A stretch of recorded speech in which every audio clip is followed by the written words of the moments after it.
Mel Brooks died in a two-vehicle collision in the Glenwood area. A man driving the other vehicle was taken to hospital with non-life-threatening injuries. Respondents were sent just before 5 p.m. for a report of an accident in the 15,000 block of Northeast 72nd Avenue, according to a news release from the Vancouver Fire Department. Firefighters arrived to find two crashed vehicles, a Mercedes sedan and a Ford van. He did not react, having been clamped inside the Mercedes he was driving. Firefighters freed him with heavy machinery, which took about 20 minutes. He died at the scene, according to the news release.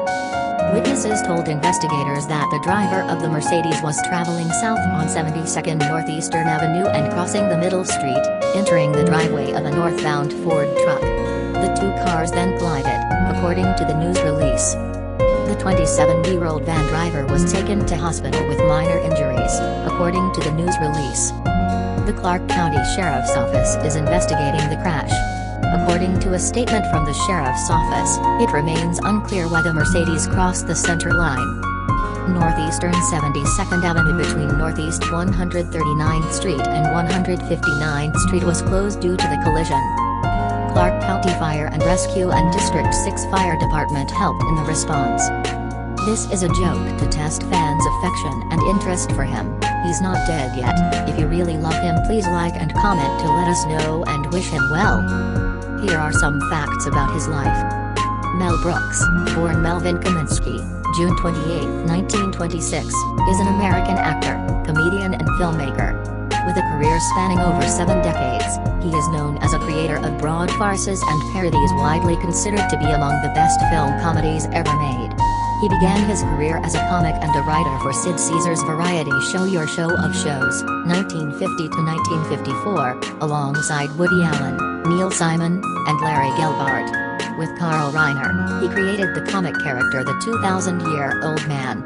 He wrote, with Buck Henry, the hit television comedy series Get Smart, 1965 to 1970. In middle age, Brooks became one of the most successful film directors of the 1970s, with many of his films being among the top 10 moneymakers of the year they were released. His best-known films include The Producers, 1967, The 12 Chairs, 1970, Blazing Saddles, 1974, Young Frankenstein, 1974, Silent Movie, 1976, High Anxiety, 1977, History of the World, Part I, 1981, Spaceballs, 1987, and Robin Hood, Men in Tights, 1993. A musical adaptation of his first film, The Producers, ran on Broadway from 2001 to 2007 and was remade into a musical film in 2005. In 2001, having previously won an Emmy, a Grammy and an Oscar, he joined a small list of EGOT winners with his Tony Award wins for The Producers. He received a Kennedy Center honor in 2009, a Hollywood Walk of Fame star in 2010, the 41st AFI Life Achievement Award in June 2013, a British Film Institute Fellowship in March 2015, a National Medal of Arts in September 2016, and a BAFTA Fellowship in February 2017. 3 of his films ranked in the American Film Institute's list of the top 100 comedy films of the past 100 years, 1900 to 2000, all of which ranked in the top 15 of the list, Blazing Saddles at number 6, The Producers at number 11, and Young Frankenstein at number 13.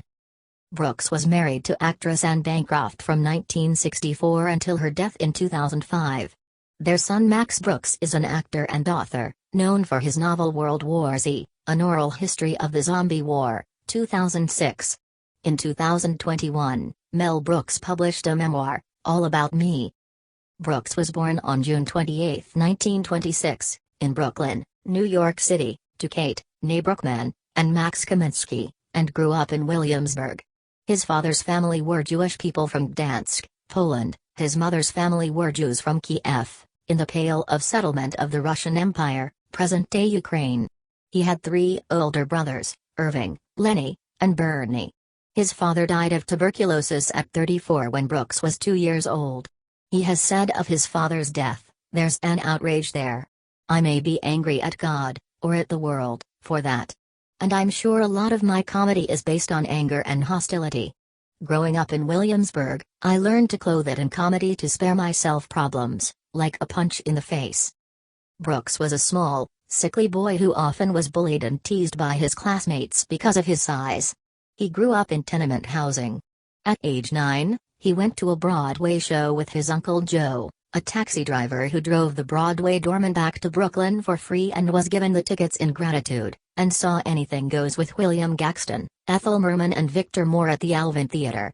After the show, he told his uncle that he was not going to work in the garment district like everyone else but was absolutely going into show business. When Brooks was 14, he gained employment as a pool tumbler, entertainer. Brooks kept his guests amused with his crazy antics. In a Playboy interview, he explained that one day he stood at the edge of a diving board wearing a large overcoat and 2 suitcases full of rocks, who then announced, "Business is terrible. I can't go on." Before jumping, fully clothed, into the pool.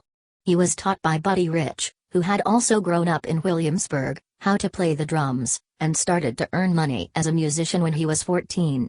During his time as a drummer, he was given his first opportunity as a comedian at the age of 16, filling in for a nil MC. During his teens, he legally changed his name to Mel Brooks, influenced by his mother's maiden name Brookman, after being confused with trumpeter Max Kaminsky. Brooks graduated from Eastern District High School in January 1944 and intended to follow his older brother and enroll in Brooklyn College to study psychology and enroll in Brooklyn